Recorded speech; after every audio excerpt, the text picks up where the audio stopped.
Hello everyone, welcome to Decam channel. Today we will discuss about SEM 5 TYBSc જેનું physical chemistry નું unit number 3 chemical kinetic. Unit number 3 chemical kinetic બરાબર રાસાયણિક ગતિશાસ્ત્ર એ જોવાનું છે. એમાં first theory જોવાની છે ટ્રાન્ઝિશન સ્ટેટ થિયરી, જેને ગુજરાતીમાં કહેવાશે સક્રિયકૃત સંકીર્ણવાદ. સક્રિયકૃત સંકીર્ણવાદ. તો સક્રિયકૃત સંકીર્ણવાદની વાત કરીએ તો સક્રિયકૃત સંકીર્ણવાદની રજૂઆત ઈસવીસન 1935માં એરિંગ નામના વૈજ્ઞાનિકે કરી હતી. ઈસવીસન 1935માં ભાઈ હતા આપણા એરિંગ નામના વૈજ્ઞાનિકે. ઈસવીસન 1935માં એરિંગ નામના સાયન્ટિસ્ટ એરિંગ નામના વૈજ્ઞાનિકે શરીર રજૂઆત કરી સક્રિયકૃત સંકીર્ણવાદની રજૂઆત કરી. સંકીર્ણવાદ બરાબર, સંકીર્ણવાદની રજૂઆત કરી. હવે આ વાદ અનુસાર કે જ્યારે પણ કોઈ પણ કેમિકલ રિએક્શન થતી હોય, રાસાયણિક પ્રક્રિયા થતી હોય, તો રાસાયણિક પ્રક્રિયકમાં ભાગ લેતા પ્રક્રિયકના અણુ સીધા નિપજમાં કન્વર્ટ થતા નથી. તો થાય છે એમ કે પ્રક્રિયકના અણુ વચ્ચે એક સક્રિયકૃત સંકીર્ણ ફોર્મ થાય છે. સંકીર્ણ ફોર્મ થાય છે એટલે કે ટ્રાન્ઝિશન સ્ટેટ ફોર્મ થાય છે, અને જેનું વિઘટન થાય અને પછીથી નિપજ મળે છે. તો મેં આખું ભાઈનું સેન્ટેન્સ શું હતું તે લખી દો. તો કહે છે એમ કે રાસાયણિક પ્રક્રિયામાં ભાગ લેતા પ્રક્રિયકના અણુ રાસાયણિક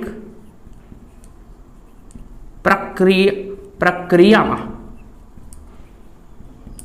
ભાગ લેતા પ્રક્રિયકના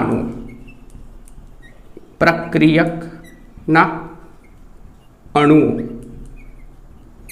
સીધા નિપજમાં પરિણમતા નથી.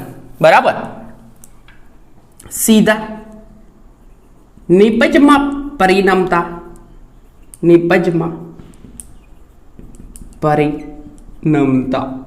નથી, પરંતુ એક મધ્યવર્તી સંકીર્ણ ફોર્મ કરે છે. બરાબર, એક મધ્યવર્તી સંકીર્ણ અથવા મધ્યસ્થી, પરંતુ એક મધ્યસ્થી સક્રિયકૃત સંકીર્ણ ફોર્મ કરે છે. સક્રિયકૃત સંકીર્ણ બને છે, જેનું વિઘટન થતા નિપજ મળે છે. ભાઈએ કીધું શું? રાસાયણિક પ્રક્રિયકમાં ભાગ લેતા પ્રક્રિયકના અણુઓ સીધા નિપજમાં કન્વર્ટ થતા નથી, પરંતુ વચ્ચે એક શું બને છે? ટ્રાન્ઝિશન સ્ટેટ એલિમેન્ટ ફોર્મ થાય, કાં તો કોમ્પ્લેક્સ ફોર્મ થાય. બરાબર, તો સપોઝ બે એટમ, આપણે બે પ્રક્રિયક લઈ લઈએ, હાઇડ્રોજન ગેસ અને આયોડીન ગેસ વચ્ચે પ્રક્રિયા થાય. બરાબર, તો હાઇડ્રોજન H2 નો અણુ મેં આ રીતે દર્શાવીશ, હાઇડ્રોજન ગેસ અને આયોડીન I2. આ બે ભાઈઓ વચ્ચે રિએક્શન થાય અને વચ્ચેનું એક ટ્રાન્ઝિશન સ્ટેટ ફોર્મ કરશે. બરાબર, સક્રિયકૃત સંકીર્ણ ફોર્મ કરશે. તો કઈ રીતના કરશે? બે હાઇડ્રોજન છે. બરાબર, તો હાઇડ્રોજનનું અસમ વિભાજન થાય. મેં અસમ વિભાજન કરું નહીં, કેમ કે એક બોન્ડ સ્ટ્રેચ થશે આંશિક ઋણ વીજભાર, આના પર આંશિક ધન વીજભાર, ને જોડે બીજો આયોડીન, I2 થઈ ગયું છે, આયોડીન છે તો બે આઈક લખું. બરાબર, તો આમાં થશે ઉલટું. આ બોન્ડ સ્ટ્રેચ થઈને આ સાઈડે આવે તો આના પર આંશિક ઋણ વીજભાર અને આના પર આંશિક ધન વીજભાર. બરાબર, તો થશે કેવું? હાઇડ્રોજન અને આયોડીન એ બે વચ્ચે અહીંયા બોન્ડ ફોર્મ થશે આ રીતના HI અને આ જે બન્યું તેને શું કહેવાય? સક્રિયકૃત સંકીર્ણ. શું કહેવાય? Transition state. તો ફોર્મ થશે 2 મોલ હાઇડ્રોઆયોડિક એસિડ. શું મળશે? નિપજ. આ છે પ્રક્રિયક. શું છે? પ્રક્રિયક. એન્ડ આ શું બન્યું? સક્રિયકૃત સંકીર્ણ. લખી દો સક્રિયકૃત સંકીર્ણ. તો સીધું લોજિક છે કે રાસાયણિક પ્રક્રિયામાં ભાગ લેતા પ્રક્રિયકો સીધા નિપજમાં કન્વર્ટ થતા નથી, પરંતુ વચ્ચેનું એક ટ્રાન્ઝિશન કોમ્પ્લેક્સ બનાવે, એટલે કે સક્રિયકૃત સંકીર્ણ બનાવે છે. બરાબર. તો આ રીતે થશે. તો સપોઝ આપણે એક રિએક્શન બાયોમોલેક્યુલર એટલે કે બે મોલેક્યુલર રિએક્શન કરાવવામાં આવે, A અને B વચ્ચે રિએક્શન કરાવવામાં આવે, તો રિએક્શન કંઈક થશે એમ A એન્ડ B વચ્ચે. પ્રક્રિયક A એન્ડ B વચ્ચે રિએક્શન કરવામાં આવે તો વચ્ચેનું સ્ટેપ એક મળશે. બરાબર. રિએક્શન છે પ્રતિવર્તી પ્રક્રિયા, તો પ્રતિવર્તી પ્રક્રિયા કંઈક આ રીતે વચ્ચેના સ્ટેપમાં એક ફોર્મ કરશે C, એને મેં આ રીતે દર્શાવું સક્રિયકૃત સંકીર્ણ, અને એમાંથી ફોર્મ થશે શું મળશે? નિપજ, એટલે કે પ્રોડક્ટ. P લખું મેં, નિપજ. આ રીતનું ફોર્મ થાય. બરાબર. તો અહીંયા A ને B શું છે? પ્રક્રિયક. ભાઈ છે આ પ્રક્રિયક. A ને B વચ્ચે પ્રક્રિયા થાય, આ સક્રિયકૃત સંકીર્ણ બનાવે. તો આનો અચળાંક મેં લખું કે આ રીતનું છે, નોટ ઇક્વલ ટુ, આ રીતના દર્શાવીશું આપણે. અને અહીં આનો સંતુલન અચળાંક છે K. શું છે? K. સક્રિયકૃત સંકીર્ણમાંથી નિપજ મળે તેનું અચળાંક છે K. બરાબર. જ્યાં અહીંયા લખી દઉં મેં K શું છે? વેગ અચળાંક, પ્રક્રિયાનો વેગ અચળાંક. ઓકે. અને આ K છે તે શું છે? સક્રિયકૃત સંકીર્ણનો વેગ અચળાંક. બરાબર. પ્રક્રિયકો અને સક્રિયકૃત સંકીર્ણ વચ્ચેની આ રિએક્શન થાય છે એનો વેગ અચળાંક છે. બરાબર. પ્રક્રિયકો અને સક્રિયકૃત સંકીર્ણ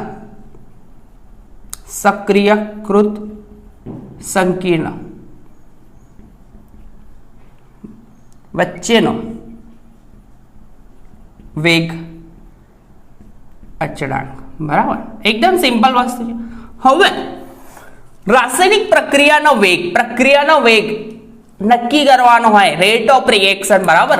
કેમિકલ કાઇનેટિક છે એટલે કે રેટ ઓફ રિએક્શન તો આવશે. તો રાસાયણિક પ્રક્રિયાનો વેગ એ સક્રિયકૃત સંકીર્ણોની સાંદ્રતાના સમપ્રમાણમાં હોય છે, કેમ કે આ કોન્સન્ટ્રેશન લખ્યું છે. તો સપોઝ પ્રક્રિયક A નું કોન્સન્ટ્રેશન સાંદ્રતા હોય A સ્મોલ a જેટલી, પ્રક્રિયક B ની સાંદ્રતા હોય સ્મોલ b જેટલી, અને આ ભાઈની સાંદ્રતા હોય આ રીતે દર્શાવશે C. બરાબર. સ્ટાર ગણશો તો બી ચાલશે. બરાબર. પણ બુકમાં આ રીતના દર્શાવેલું છે તો મેં આ લખીશ. તો આ રીતે દર્શાવીશું કોન્સન્ટ્રેશન. તો આનો વેગ અચળાંક, પ્રક્રિયાનો વેગ અચળાંક લખું છું. તો આ રબ કરી દો ઈસવીસન. તો આપણા ભાઈ હતા, આના પરથી ઇરિંગ નામના વૈજ્ઞાનિકે કીધું શું કે રાસાયણિક પ્રક્રિયાનો વેગ એ પ્રક્રિયકોને, એટલે કે રાસાયણિક કોઈ પણ કેમિકલ રિએક્શન થાય. બરાબર. તો કેમિકલ રિએક્શન થાય તો પ્રક્રિયકો સીધા નિપજમાં પરિણમતા નથી, પરંતુ વચ્ચે એક સક્રિયકૃત સંકીર્ણ ફોર્મ કરે છે, જેમાં આ સક્રિયકૃત સંકીર્ણમાં થાય છે આ ટ્રાન્ઝિશન સ્ટેટમાં કે બોન્ડ પરફેક્ટલી બ્રેક થયેલા નહીં હોય, કાં તો બોન્ડ પરફેક્ટલી બન્યા નહીં હોય. બરાબર. અને એ જે સ્ટેટ હોય તેને સક્રિયકૃત સંકીર્ણ કહેવામાં આવે છે, કોમ્પ્લેક્સ કહેવામાં આવે છે. બરાબર. તે વખતે એનર્જી હાઈ હશે, વધારે હશે. તો એનો વેગ અચળાંક, પ્રક્રિયાનો વેગ અચળાંક લખવામાં આવે તો કઈ રીતના લખાય તે? તો રાસાયણિક પ્રક્રિયાનો વેગ અચળાંક અમે લખી છે એ પ્રમાણે. બરાબર. વેટ.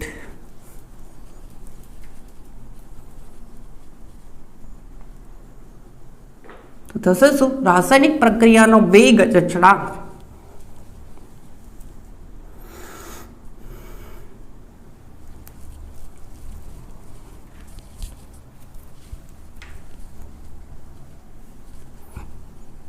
જે સક્રિયકૃત સંકીર્ણની સાંદ્રતાના સમપ્રમાણમાં છે એમ કહી શકાય. બરાબર. તો અહીંયા પોઈન્ટ લખું કે રાસાયણિક પ્રક્રિયાનો વેગ, આ જ પ્રક્રિયા એ અને બી વચ્ચે થાય છે. રાસાયણિક પ્રક્રિયાનો વેગ, પ્રક્રિયાનો વેગ, બરાબર. રાસાયણિક પ્રક્રિયાનો વેગ એ સક્રિયકૃત એટલે કે એ અને બી વચ્ચે પ્રક્રિયા થાય છે તો ફોર્મ શું કરે છે? સક્રિયકૃત સંકીર્ણ. તો રાસાયણિક પ્રક્રિયાનો વેગ એ સક્રિયકૃત સંકીર્ણની સાંદ્રતાને સમપ્રમાણમાં હશે.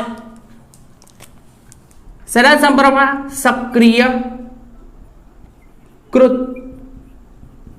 સંકીર્ણ ની સાંદ્રતા. બરાબર.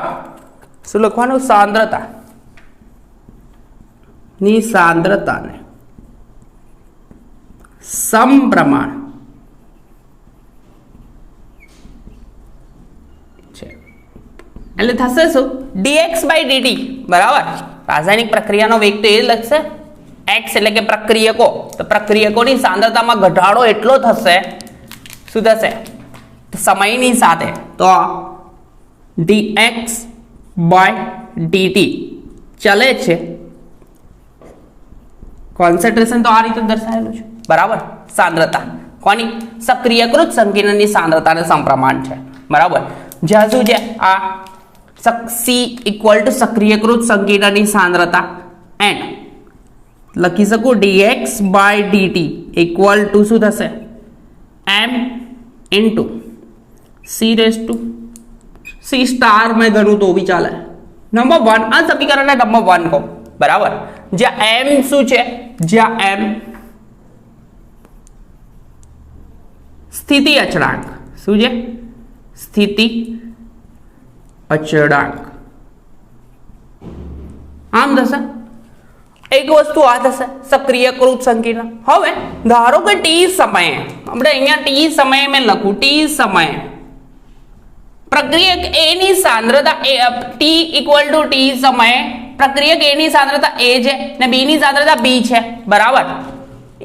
પ્રક્રિયક A ની સાંદ્રતા સ્મોલ a જેટલી, B ની સાંદ્રતા સ્મોલ b જેટલી છે અને સક્રિયકૃત ની સાંદ્રતા C સ્ટાર જેટલી છે. તો અને સમતોલન અચળાંક ગણવો હોય તો શું થશે? નિપજોની સાંદ્રતા અપન પ્રક્રિયકની સાંદ્રતા. તો મેં એક પોઈન્ટ લખું કે ધારો કે t સમય t ઇક્વલ ટુ t સમય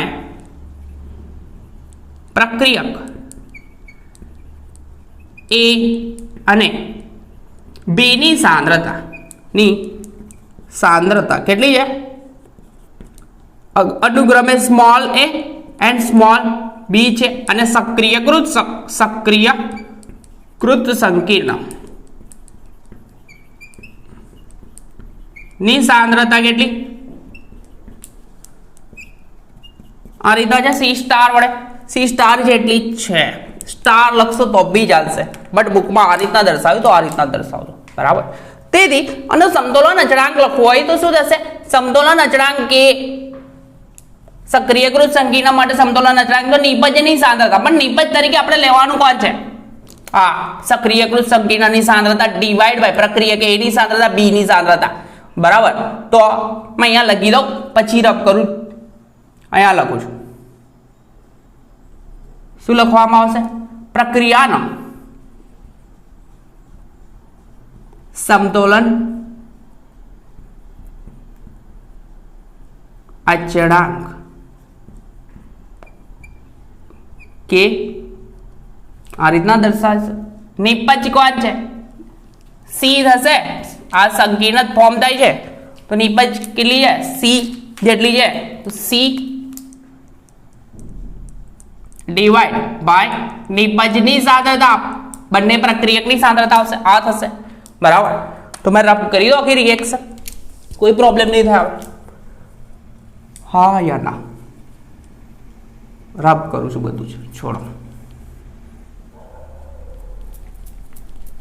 તો નિપજોની સાંદ્રતા મેં રિએક્શન વચ્ચે લખી દઈશ એટલે આઈડિયા આવી જશે. બરાબર છે કે આ ઇક્વેશનનો યુઝ થશે. વેટ વેટ વેટ વેટ બે પ્રક્રિયકો વચ્ચે પ્રક્રિયા થાય છે, વચ્ચે ફોર્મ થાય છે સક્રિયકૃત સંકીર્ણ. બરાબર, અપસાઇડ લખી દઈશ.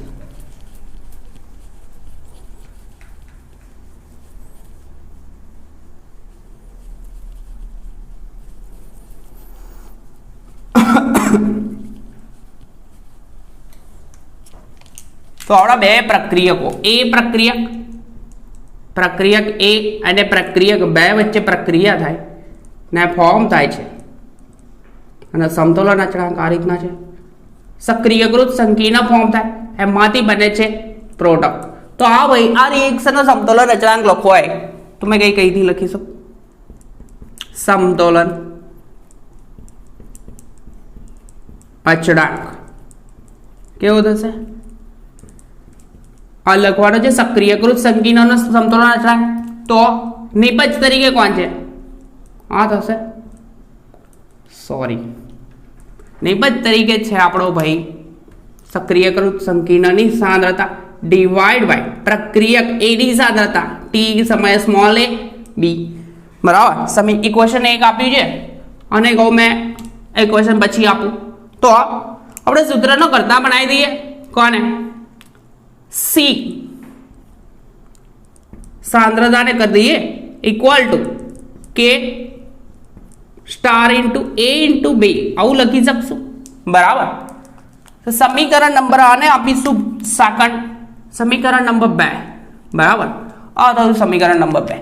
હવે કોઈ પણ રિએક્શન થતી હોય અકોર્ડિંગ ટુ કેમિકલ કાઇનેટિક, એટલે કે આ પ્રક્રિયા કઈ છે? પ્રક્રિયકની સાંદ્રતા, બે પ્રક્રિયકો છે તો આ દ્વિતીય ક્રમની પ્રક્રિયા થશે. બરાબર, second order.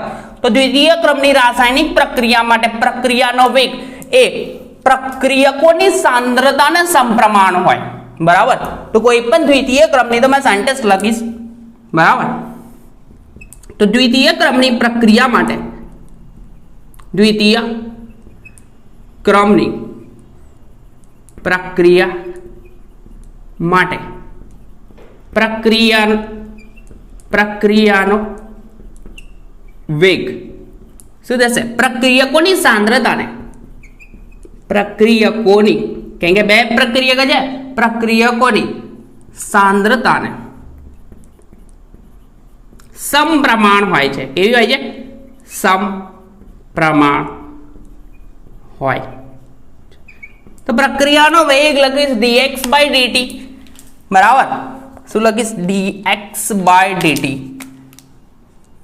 dx by dt. પ્રક્રિયાનો વેગ ચલે છે પ્રક્રિયક a અને b ની સાંદ્રતા થશે. બરાબર, હવે મેં અચળાંક પુટ કરી દઈશ તો k ઇન્ટુ a b થશે, જે k શું છે? અચળાંક. તો so that dx by dt equal two k into એ બી, પ્રક્રિયક એ એન્ડ બી. સમીકરણ નંબર 3. હવે સમીકરણ નંબર 1 જુઓ અને સમીકરણ નંબર 3 જુઓ તો બંનેમાં dx by dt equal two બે વેલ્યુઓ જુદી જુદી છે. બરાબર, દેખાય છે. તો સમીકરણ નંબર 1 અને 3 ને સરખાવતા મેં સમીકરણ 1 અને 3 ને સરખાવીશ એટલે આપણને એક વેલ્યુ મળશે. બરાબર, તો મેં આ રબ કરીશ. બરાબર, રબ કરી દો, કોઈ પ્રશ્ન નહીં. સમીકરણ નંબર 1 એકલું રહેવા દો છું અને 3 બાકી બધું રબ કરું છું. આ બી રબ કરી દો, સક્રિયકૃત સંકીર્ણમાં. તો સમીકરણ નંબર 1 અને 3 સરખાવીશ તો થશે શું? એક વસ્તુ ફાઇન્ડ કરી હતી, રબ કરી દીધું, વાંધો નહીં. અને વેલ્યુ ફાઇન્ડ કરી હતી સબ ઇક્વેશન નંબર 2, રવા દેવાનું હતું, વાંધો નહીં. મેં લખી દઉં છું ઇક્વેશન નંબર 2 શું હતું તે. બરાબર છે. તો સમીકરણ નંબર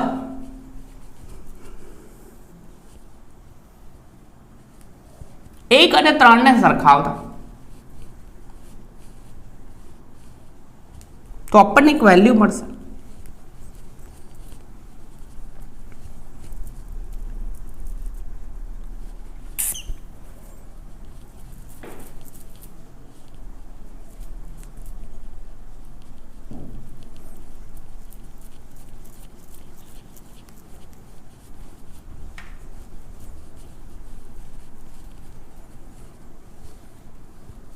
વેટ તો આપણે સરખાઈશું તો dx/dt તો કોમન છે બરાબર. તો m ઇન્ટુ c સ્ટાર બરાબર, c સ્ટાર કહીશ સક્રિયકૃત સંકીર્ણની સાંદ્રતા m into c star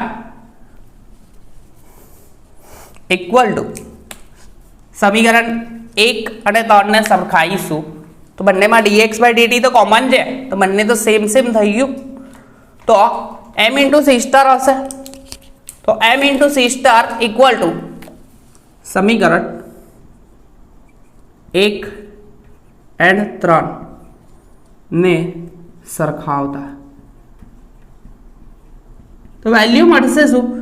so that value મળશે m ઇન્ટુ c સ્ટાર વાંધો નહીં ઇક્વલ ટુ શું મળશે? k ઇન્ટુ a b બરાબર. હવે આ વેલ્યુ તો રફ કરી દો, કોઈ પ્રોબ્લેમ નહીં. હવે આપણે c સ્ટારની વેલ્યુ સમીકરણ નંબર 2 માં ફાઇન્ડ કરી હતી બરાબર. ફરીથી મેં કરી દઉં, કોઈ પ્રોબ્લેમ નહીં થાય. તો પ્રક્રિયક a અને b વચ્ચે પ્રક્રિયા થાય, પ્રક્રિયક a અને b વચ્ચે પ્રક્રિયા થાય, મધ્યસ્થી સક્રિયકૃત સંકીર્ણ ફોર્મ કરે, સક્રિયકૃત સંકીર્ણ ફોર્મ કરે બરાબર. જેને a અને b વચ્ચે પ્રક્રિયા થાય છે, પ્રક્રિયકો વચ્ચે, અને ફોર્મ થાય છે મધ્યસ્થી સંકીર્ણ આ રીતનું બરાબર. c સ્ટાર અને બી કહીએ સંતુલન અચળાંક, અને પછીથી મળે છે પ્રોડક્ટ બરાબર. તો આપણે દર્શાવ્યું હતું સમતોલન અચળાંક k સ્ટાર ફાઇન્ડ કર્યો તો k સ્ટાર ઇક્વલ ટુ શું હતું? નિપજોની સાંદ્રતા c સ્ટાર અપન પ્રક્રિયકોની સાંદ્રતા. તો સ્મોલ બી લીધું હતું તો આપણે ફાઇન્ડ કર્યું હતું c સ્ટાર ઇક્વલ ટુ શું હતું? k star into a b લખ્યું બરાબર. તો અહીંયા c સ્ટારની વેલ્યુ અહીંયા પુટ કરું મેં, m ઇન્ટુ c સ્ટારની વેલ્યુ આ તો k સ્ટાર કહું છું મેં બરાબર. સક્રિયકૃત સંકીર્ણનો સમતોલન અચળાંક ab ઇન્ટુ આ k ઇન્ટુ a b. હવે સિમ્પલ છે, કેન્સલ આઉટ થઈ જશે ab સાંદ્રતા સમાન છે તો આપણને ડાયરેક્ટ ઇક્વેશન મળશે. કયું ભાઈ? આ સમીકરણ નંબર 4 કહું. સમીકરણ 4 માં આ c સ્ટારને વેલ્યુ પુટ કરી તો m ઇન્ટુ k સ્ટાર, આ કેન્સલ, આ બી કેન્સલ, આ બી કેન્સલ, k મળશે બરાબર. આવું કંઈક સમીકરણ મળશે. તો k ઇક્વલ ટુ લખી શકાય, ઊંધું લખી દો, શું પ્રોબ્લેમ છે? આપણે સમતોલન અચળાંક k ફાઇન્ડ કરવાનો છે પ્રક્રિયા માટે. તો k ઇક્વલ ટુ લખી શકું m ઇન્ટુ k સ્ટાર. તો so that k equal to m into k star સમીકરણ નંબર 5. બટ સમીકરણ 5 માં m ની વેલ્યુ જે છે સ્થિતિ અચળાંક m equal to RT અપન NH શું છે? પરંતુ સ્થિતિ અચળાંક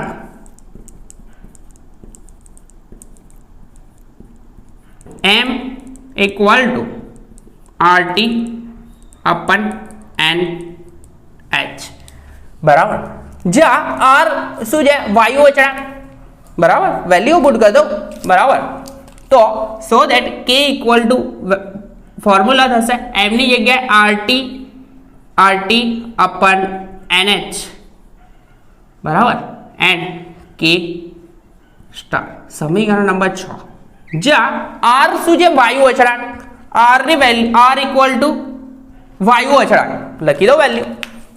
T means temperature, N means Avogadro number and H means R શું છે? વાયુ અચળાંક, વાયુ અચળાંક બરાબર. પછી T temperature, N Avogadro number Avogadro આંખ એન્ડ છેલ્લી વસ્તુ બાકી રહી એચ પ્લેન્ક કોન્સ્ટન્ટ પ્લેન્ક અચળાંક બરાબર તો આટલી વસ્તુ થશે પ્લેન્કનો અચળાંક થશે પ્લેન્ક કોન્સ્ટન્ટ હવે આ સમીકરણ નંબર 6 હવે આ સમીકરણને આપણે ઉષ્માગતિશાસ્ત્ર થર્મોડાયનેમિક્સ સાથે સરખાવવામાં આવે હવે આ રબ કરી દો હવે આનો કોઈ કામ નથી થઈ ગયું આપણું કામ હવે અકોર્ડિંગ ટુ થર્મોડાયનેમિક્સ ઉષ્માગતિશાસ્ત્ર અનુસાર મુક્ત શક્તિનો ફેરફાર માટેના બે ઇક્વેશન છે delta G equal to RT ln કે આવું સમીકરણ છે માઇનસ આરટી ln કે છે બરાબર મુક્ત શક્તિનો ફેરફાર અને બીજું સમીકરણ છે લખું છું એટલે ખબર પડશે એપ્લાય કરવાનું છે આમાં થર્મોડાયનેમિક્સ વેટ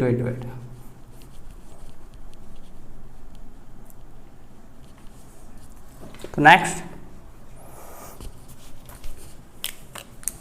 લખું દે અહીંયા લખું છું થર્મોડાયનેમિક્સ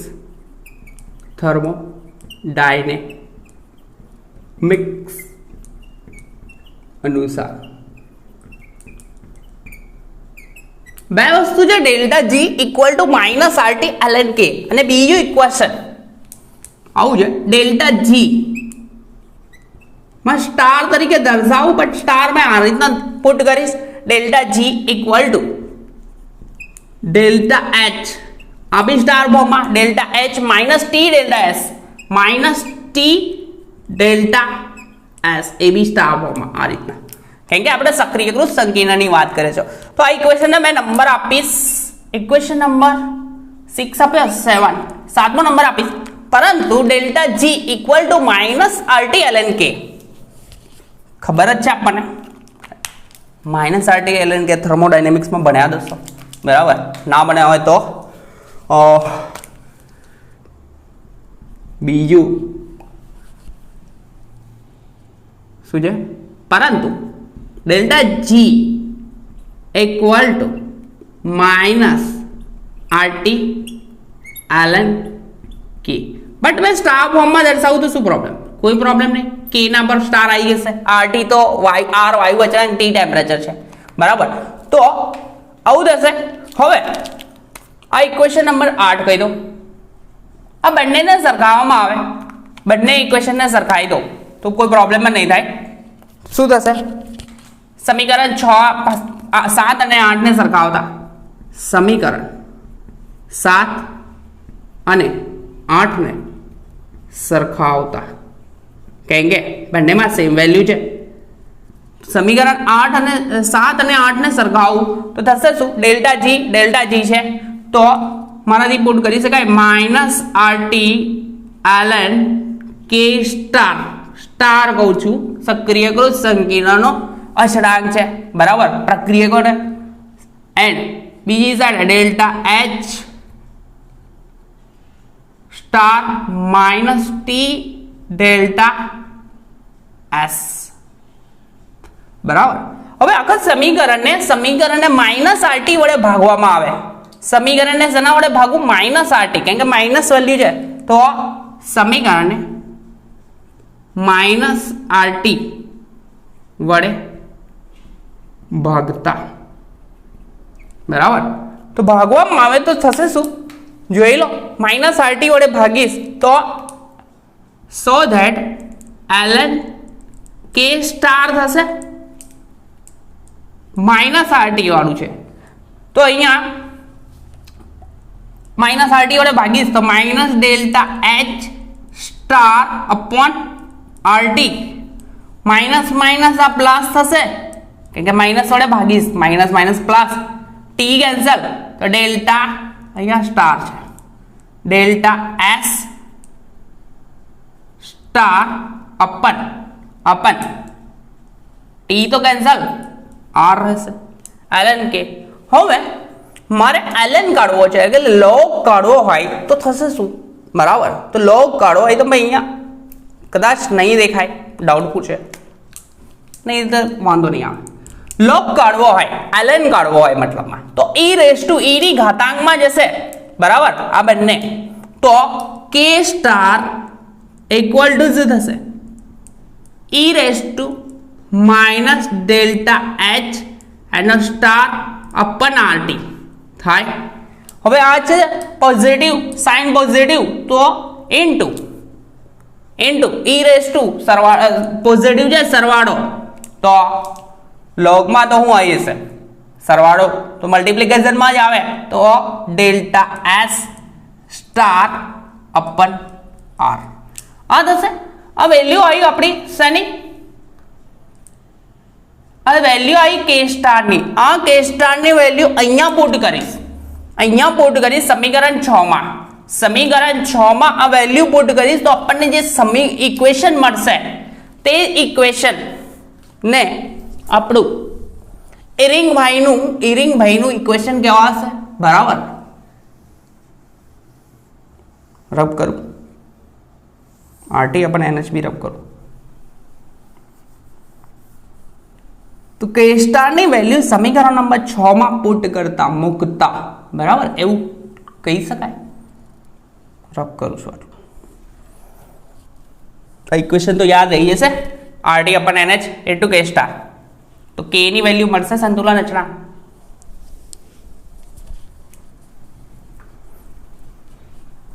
યાદ જ છે, કોઈ પ્રોબ્લેમ નહીં થાય.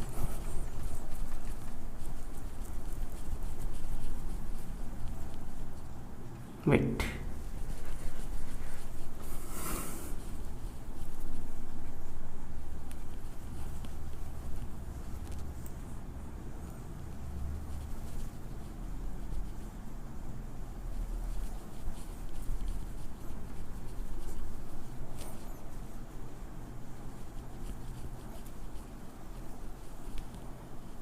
સમીકરણ નંબર 6 આપણા જોડે હતું. વેટ, પરફેક્ટ કરવા દો. ઓ ભગવાન, સમીકરણ 6 હતું આપણા જોડે. શું હતું,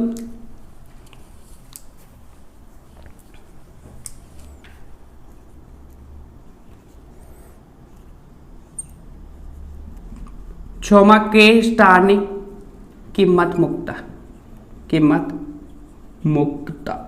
તો સમીકરણ 6 કંઈક આવું હતું, K equal to RT upon NH into K star હતું અહીંયા, into K star, but K star equal to આપણે વેલ્યુ ફાઇન્ડ કરી, શું છે, હા છે e raise to minus delta h upon rt into e raise to delta h એનો star છે, અને e રેસ ટુ પ્લસ છે delta s star upon r, તો અહીંયા જે r છે t તો કેન્સલ આઉટ થઈ ગયો, તો આ, પરંતુ અહીંયા ડેલ્ટા h એન્થાલ્પીનો ફેરફાર એ મુક્ત સક્રિયકરણ શક્તિ, મુક્ત શક્તિના ફેરફાર જેટલો નહીં ભાઈ, એન્થાલ્પીનો ફેરફાર જે છે તે સક્રિયકૃત સંકીર્ણની શક્તિ બરાબર ગણવામાં આવે. એન્થાલ્પી ફેરફાર કેટલો છે, delta h star equal two e, એટલે કે સક્રિયકૃત સંકીર્ણની શક્તિ બરાબર થાય. સો ધેટ આપણે ડેલ્ટા h ની જગ્યાએ e પુટ કરવામાં, તો સો ધેટ ઇક્વેશન કંઈક થશે આ RT અપન NH બરાબર, R વાયુ અચળાંક, T temperature, N Avogadro number. Delta h ની જગ્યાએ આપણે શું મૂકીશું, e મૂકવામાં આવશે. તો રબ કરું, એન્થાલ્પી ફેરફારની જગ્યાએ શું પુટ કરવાનું, e પુટ કરવાનું છે, બરાબર છે. તો e સ્ટાર ઇન્ટુ अपन RT तो एज इट इज રહેશે, अपन RT અને e raise to delta s એનો સ્ટાર अपन r બરાબર. તો આ સમીકરણને ઈસવીસન 1932 માં આપણા ભાઈ હતા એરિંગ વોન જોન્સે આ જે સમીકરણ ફાઇન્ડ આઉટ કર્યું, તો આ સમીકરણને એરિંગ વોન જોન્સ સમીકરણ કહેવામાં આવે છે. આ સમીકરણને એરિંગ વોન જોન્સ સમીકરણ કહે છે. બરાબર. તો આપણો ટ્રાન્ઝિશન સ્ટેટ થિયરી સક્રિયકૃત સંકીર્ણવાદ ઓવર થયો. એકદમ સિમ્પલ છે. કરવાનું શું છે? બાયોમોલેક્યુલર રિએક્શન કરાવવાની વચ્ચે ફોર્મ શું થાય, એટલે કે જ્યારે પણ પ્રક્રિયકના અણુઓ વચ્ચે પ્રક્રિયા થાય તો સીધું નિપજ મળતી નથી, પરંતુ શું ફોર્મ થાય?